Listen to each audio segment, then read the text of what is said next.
Buongiorno a tutti da Pier Giovanni Salimbeni e benvenuti nel mio canale YouTube dedicato al mondo del binocolo e degli strumenti ottici e digitali. Continuiamo a suddividere le recensioni in due parti, quindi questa mattina vi vorrei presentare l'unboxing con l'accessoristica del binocolo stabilizzato Alpen Optics 20x42. Mi è stato anche questo prodotto gentilmente fornito da Marco Lucchini del noto negozio di Domodossola che vi invito a visitare. Marco, come sempre, mi ha mandato una busta, quindi apriamo la classica busta e vediamo che cosa ha scritto Marco. Allora, in primis direi che Alpen 20x42, il prezzo di listino ufficiale è di 1299 euro, con lo sconto di Marco Lucchini per gli appassionati che mi seguono il prezzo è di 1200 euro. Inoltre, per chi avrà visto i miei reportage nel negozio di Marco, vi posso riconfermare che Marco è dotato di un collimatore professionale, quindi in questo caso avete il test dello strumento che attesta ad un ottico diplomato con strumentazione professionale che il binocolo è stato collimato. Ora vediamo insieme la confezione. All'interno troviamo manuale delle istruzioni multilingua, inglese, tedesco, francese, spagnolo, olandese e italiano, quindi dopo lo guardiamo insieme. Poi all'interno troviamo la tracolla per la borsa è una specie di similpelle con zigrinatura, poi il panno per la pulizia delle ottiche, guardate anche l'aggancio, potete agganciarlo alla giacca o la borsa, lo zaino, eccetera eccetera, e poi una tracolla in neoprene, buona fattura, devo dirvi, molto morbida, leggermente elastica come è giusto che sia, con il logo Alpen, ed è dotata di un sistema a sgancio rapido. Questo è veramente molto comodo, a volte non si trova neanche su prodotti dal prezzo superiore e nei top di gamma. Questo invece è il binocolo. Borsa morbida è morbida, non è semirigida. Vediamo se all'interno c'è qualcos'altro. No, non ci sono cerniere o vani per... Sì, c'è un vano esterno per portare ad esempio il panno per la pulizia delle ottiche. Vedete, potete portare anche un piccolo manuale, una mappa della vostra zona se camminate tanto. Io direi che prima di parlare del binocolo potremmo un attimo verificare le caratteristiche tecniche sul manuale. Allora, una cosa molto importante, nuova funzione, quindi c'è una nuova modalità di stabilizzazione, similmente presumo a quella che ho già avuto modo di testare con il binocolo Six Hour. Vedete, switch to balance mode, quindi bisognerà switchare, quindi passare da off a on, e il LED verde indicherà che il sistema di assestamento, quindi assestamento delle vibrazioni, è attivo. Per passare alla modalità dettagliata bisognerà passare dal on a off e immediatamente dopo premere nuovamente la leva on per entro 2 secondi. In questo caso si attiverà una leva arancione, quindi è similmente a quanto avevo già visto col binocolo che ho appena citato. Poi ci sarà modo di testare la sua funzionalità sul campo.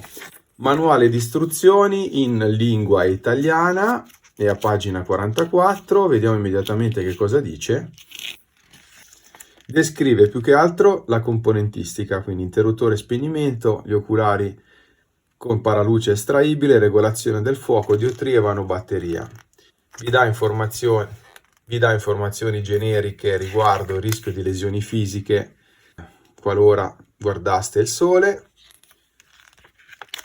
garanzia e assistenza, come sostituire la batteria, come regolare il paraluce, come regolare la distanza interpupillare, poi la classica pulizia delle lenti e lo smaltimento.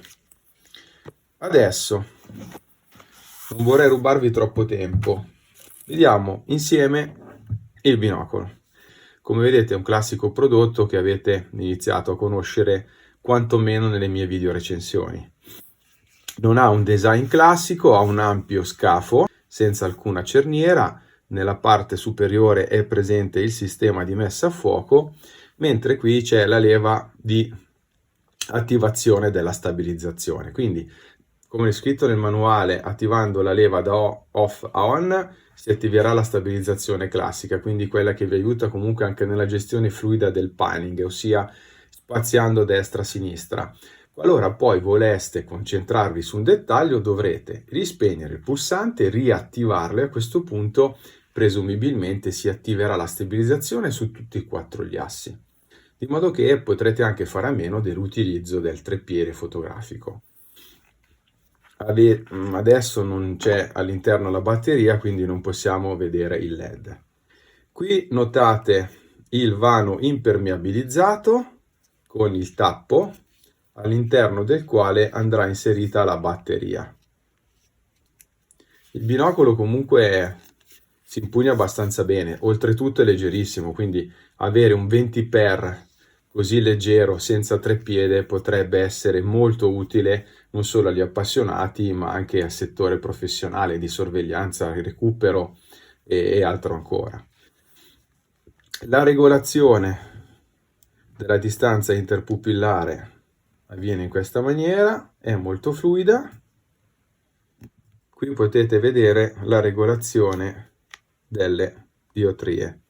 Non è presente un sistema di blocco, comunque i movimenti sono fluidi. Poi la ghiera è ottimizzata con un'armatura zigrinata che comunque facilita la rotazione. Non ci sono grandi tacche di riferimento, ma potete notare i classici segni meno il trattino e più. Adesso provo un'altra cosa, vorrei vedere la mia distanza interpupillare, quanta distanza c'è tra gli oculari. Accendiamo, 0. Allora, la mia distanza interpupillare, che di solito è sui 66 mm, abbiamo all'incirca 20 mm. Quindi vi posso dire che comunque da indossare è un binocolo decisamente confortevole. Un'altra caratteristica è il sistema a click stop degli oculari che potete sentire adesso. Battuta, primo, seconda, estrazione finale. Faccio un'altra prova, prendo i miei occhiali per la luce blu che utilizzo al computer e adesso vado a verificare se con i paraluce totalmente abbassati riesco a vedere la quasi totalità del campo di vista. Ma ragazzi, vi devo dire che riesco a vedere quasi tutto il campo di vista. Ovviamente per i portatori di occhiali suggerirei di provarlo se possibile, quindi andate da Marco Lucchini e verificate il vostro comfort osservativo. Vorrei fare la classica pesata, quindi non abbiamo la batteria dentro, quantomeno mi pare che non ci sia, fatemi ricontrollare. Il pacco, la scatola, sì, è vuota. La scatola l'ho aperta insieme con voi, proprio la prima volta che vedo il binocolo.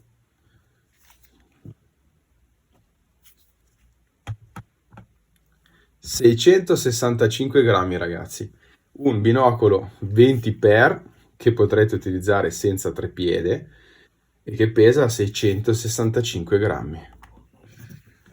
Per quanto riguarda le caratteristiche tecniche dichiarate dal costruttore, vi posso confermare che si tratta di un ingrandimento 20x con un diametro di 42 mm. I prismi a tetto sono dotati di vetri BH4, quindi di maggior qualità di solito in base allo schema ottico rispetto a un BK7. le superfici ottiche sono ottimizzate con trattamenti multistrato antiriflessi, con trattamento sui prismi, e inoltre questo binocolo utilizza anche i LPI, che è il trattamento simile al fiore di lotto, quindi il classico olio repellente e idrorepellente.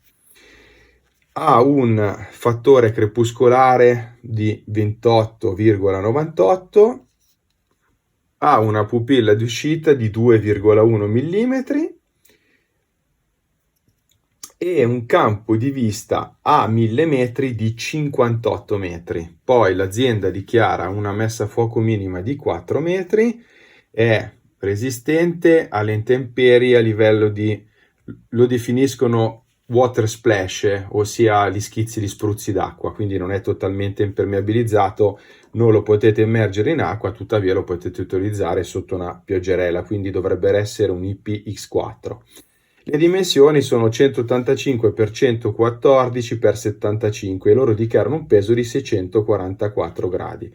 Non c'è la possibilità di utilizzare un treppiede fotografico. Io a volte o lo appoggio su un sacco di fagioli che uso per la fotografia, oppure cerco di piazzarlo sull'accessorio Berlebac universale, però un po' in malo modo. Devo dire che comunque, data le prestazioni che avevo già assaggiato su un altro strumento, presumo che non ci sia bisogno di utilizzarlo sul treppiede. Allora, la pupilla di uscita, come ci hanno insegnato anche gli altri prodotti molto simili nel design, se vista da lontano presenta un lieve cut-off laterale interno dovuto alla classica forma degli obiettivi. In realtà poi, avvicinandosi all'oculare verso la lente di campo, si vede una pupilla d'uscita perfettamente circolare, e vi devo dire, ora non lo potete notare, lo potrete leggere e vedere le foto nella recensione scritta su Binomania, che comunque la luce diffusa ai bordi è ottimamente contenuta.